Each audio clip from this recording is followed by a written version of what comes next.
This world has been ravaged by greed and a lust for power. Lines drawn between morals shaky and blurred. When the mysteries of fate tempt you, which side of history will you end upon?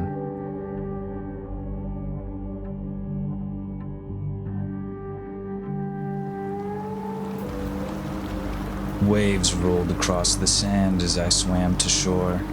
Shaken by endless war, the gods wiped the lands of human creation and dispersed us around the globe. We were given one more chance to prove our existence worthy or face their wrath. It wasn't long until groups began forming and rebuilding, the seeds of greed still rotting within their minds, waiting for any opportunity to test fate for their misconstrued desires. I myself wished to side with peace and harmony, or what was left of it at least. The islands of the Caribbean hosted a large group of individuals attempting to unite the nations in fear of the gods' final warning. As chaos spread emotional volatility across the globe, we began the construction of a safe place to bring together leaders of these newly formed territories. Tensions between them were already rising mere moments after the Great Wipe, each with their own problems and concerns for their people that rely on them. Some filled with disdain and hatred towards another from previous disputes before the Great Wipe.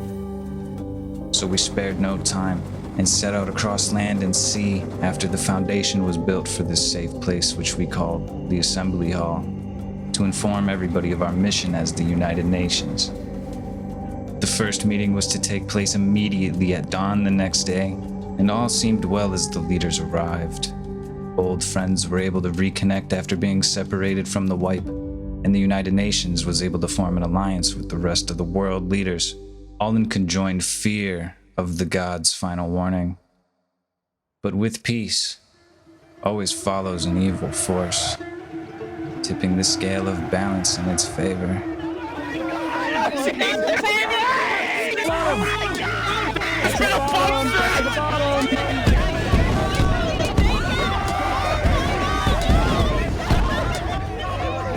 Unaware from the cause of the airstrike, the world leaders scattered and returned to their territories. Fear and distrust spread like a virus as battles broke out once again over resources. We worked tirelessly to complete the construction of the Assembly Hall and increase security to prove to these nations, at war once again, that the United Nations was not the cause of this mass assassination attempt. And prove that we did, as this place we hoped to flourish as a safe haven now turned into a grim battlefield. The terrorists behind the airstrike revealed themselves from the shadows, making it clear this time that we had become their target. It was an organized group known as OT with an uncontrollable bloodlust.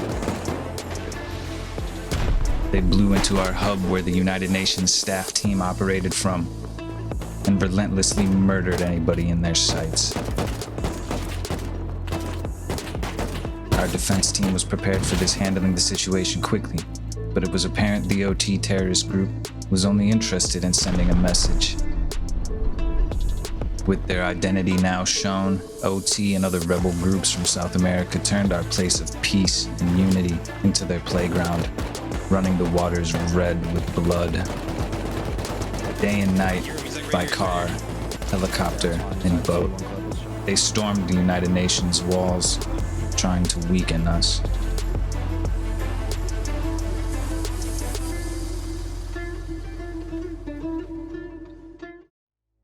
The United Nations wouldn't be able to fend off these never-ending attacks for much longer, so I headed to Africa in attempts to locate OT's headquarters. Near the Western River lived a peaceful man growing crops named T-Guy Tom.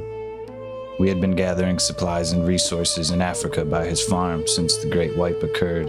In exchange for building materials for his farmhouse, Tom informed me of a group known as the Somalian Pirates in the east of Africa, led by Sebi K, who had the information I seeked.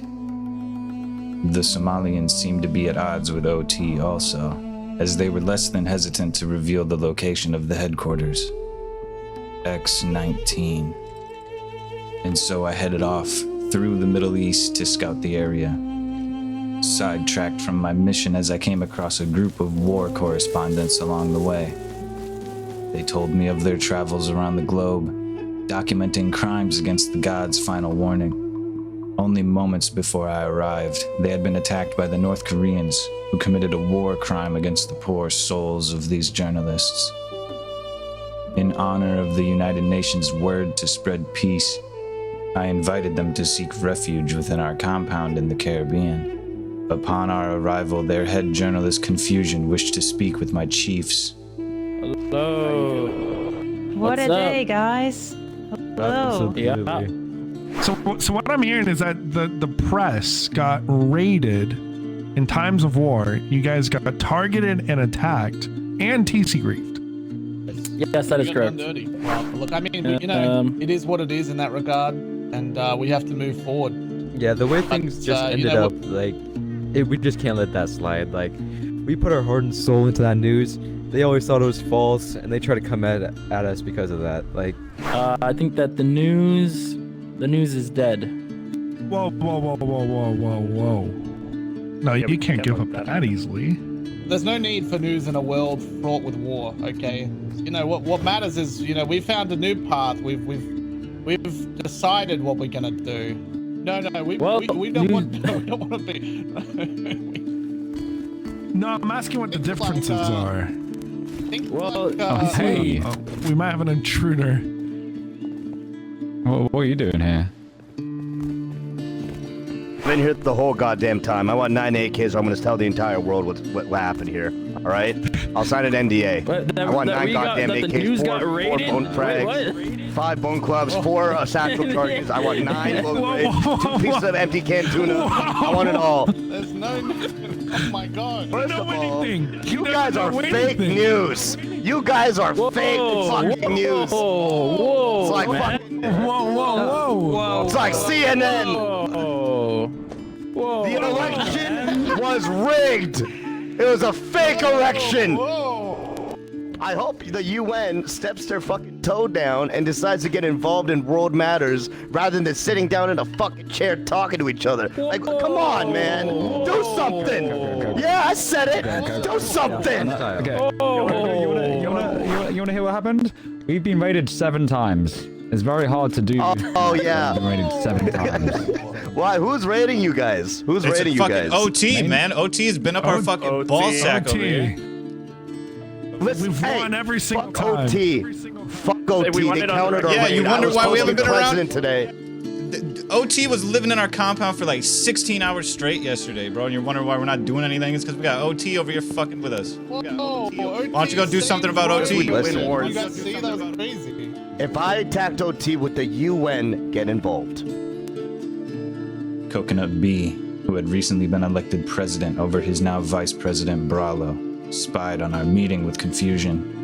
He demanded that the United Nations stand with him and host a world leader assembly in regards to eliminating these OT terrorists. United States spies had found a lead that OT was planning on transporting nuclear warheads from Russian facilities and needed our help to stop them. We didn't know if what he was saying was true, but we couldn't take the chance. The next day, we called the nations together to hear what he had to say.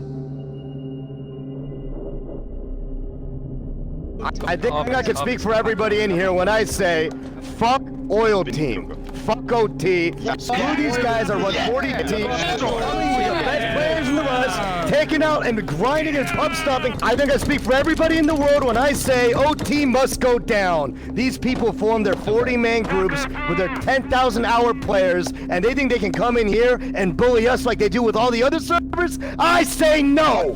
I ask every country of the world to join me in getting that nuke button and eliminating OT off the server. We must restore balance in this world, and we must take down OT. If you stand with me, you stand against violence and against bullies. We must restore balance in the world and take this group out. They bullied us far too long. They brag in the global chat. Let's take them out.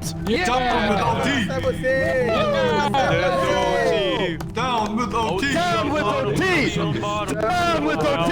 Down with OT. Down with OT.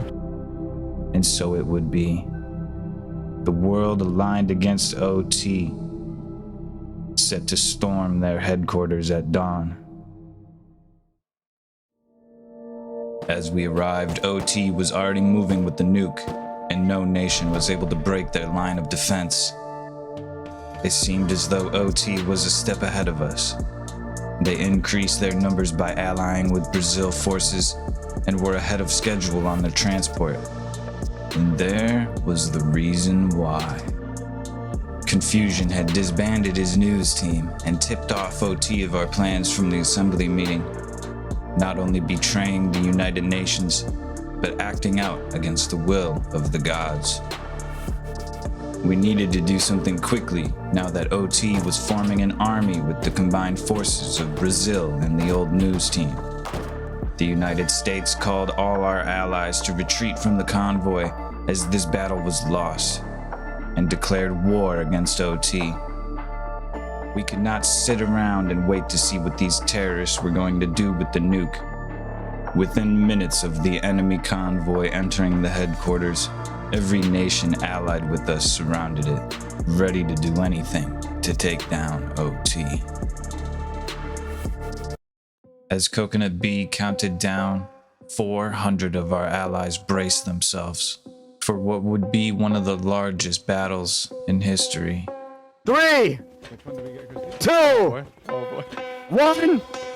Let's rock with that rock out, boys. Let's go. Let's go!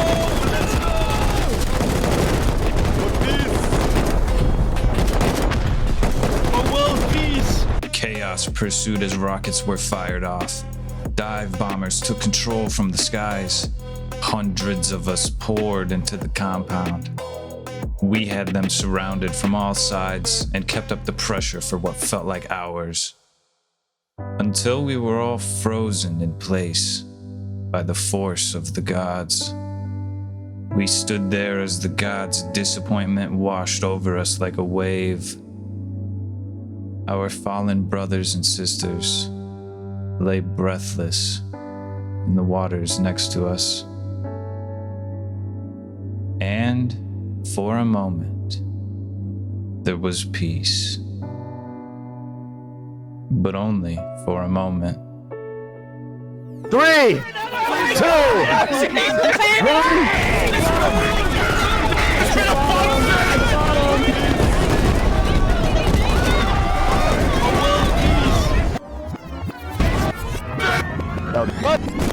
And now here I am, with only one question for you. When the mysteries of fate tempts you, which side of history will you end upon?